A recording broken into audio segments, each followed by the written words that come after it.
El Chapo Guzman was at one point the richest man in the world. He had an estimated net worth of over $3 billion.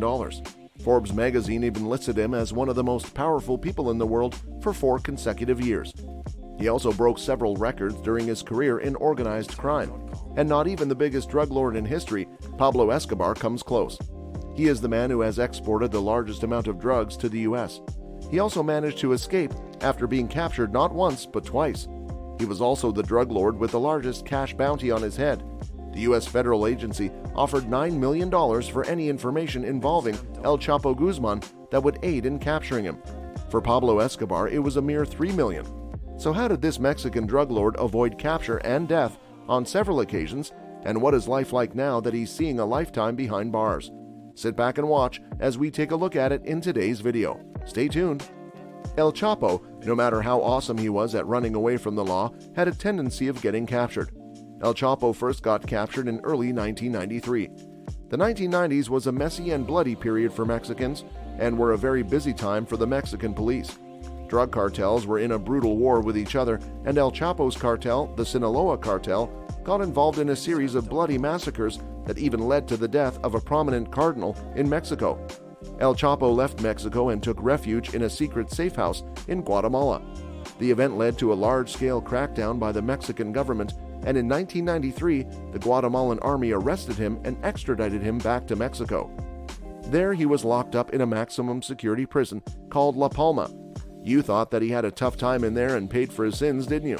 Well, you're wrong, and many people, especially Americans and Mexicans, thought like that at the time, and they were in for a big surprise.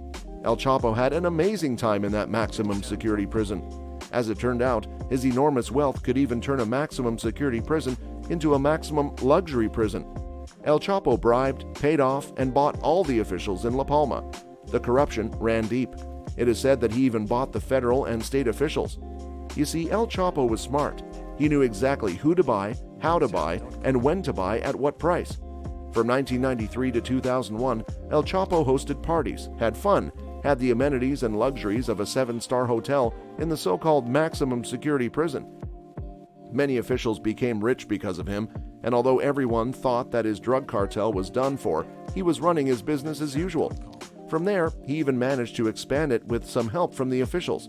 However, El Chapo's home sweet home time in jail came to an abrupt end when the Supreme Court of Mexico passed a rule for the extradition of drug lords like El Chapo to the USA. Now, the word extradition struck fear in the mind of drug lords. Extradition to a jail in the USA is the worst nightmare for a criminal, especially for a drug lord that runs a multi-billion-dollar drug empire. The mere thought of this sent chills down the spine of El Chapo, and he quickly decided to say goodbye to La Palma. Legend has it that El Chapo escaped the maximum security prison in a laundry cart.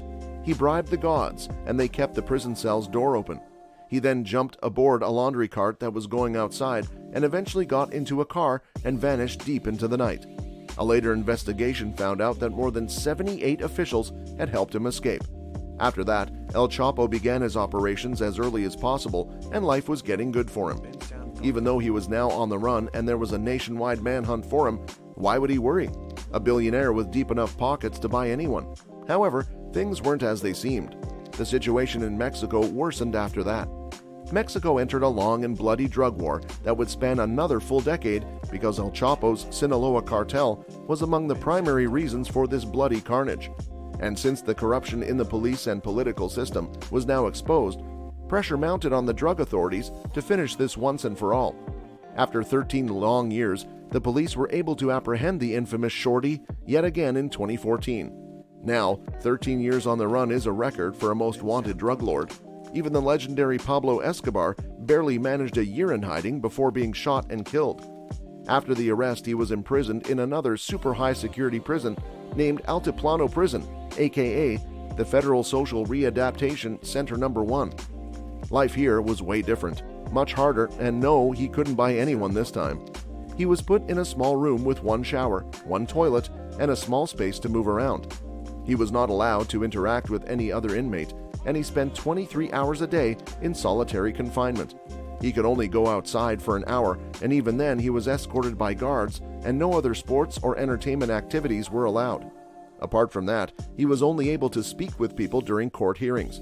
His prison cell and routine were so bizarre and unfathomable that this prison was designed to break a man completely. But the questions everyone had at this time was, will the prison break El Chapo, or will he break out of the prison? This time too, he did break out of the seemingly impenetrable maximum security jail. This time, however, his prison break was epic. In 2015, one day he disappeared from the surveillance cameras. When the guards went looking for him, they couldn't believe what they found. He literally had himself an underground tunnel built from the outside into his shower area and escaped through that using motorbikes. A tunnel and motorbikes in the middle of a maximum security prison. It's impossible to imagine he could do such a thing, right?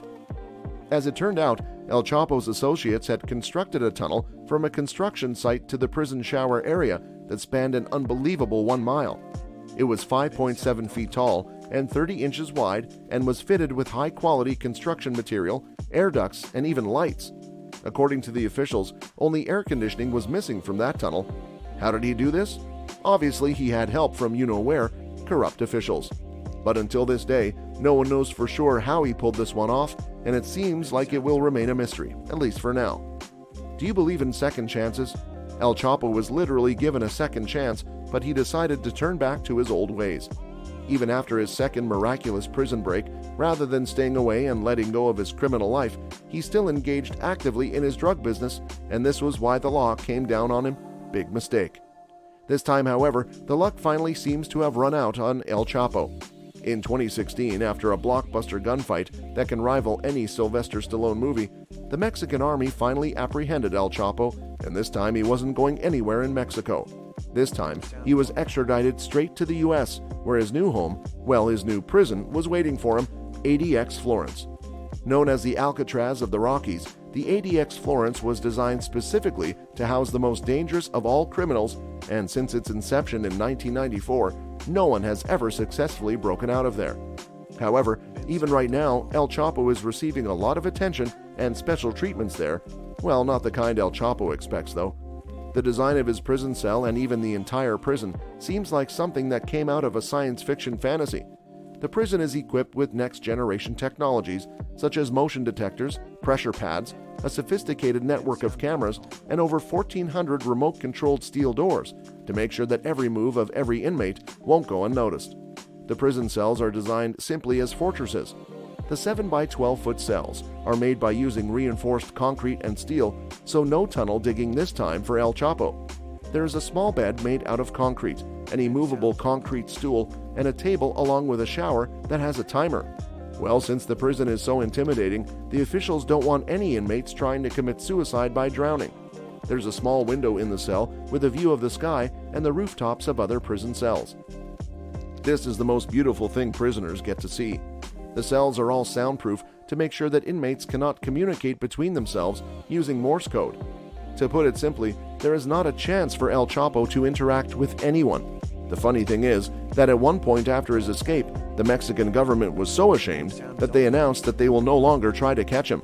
Had El Chapo just vanished with his massive wealth, chances are that he could have ridden off into the sunset and have tequila in a beach resort with his young girlfriend. However, returning to crime proved to be his downfall. That's all for this video. Hope you enjoyed watching this one. Thanks for watching.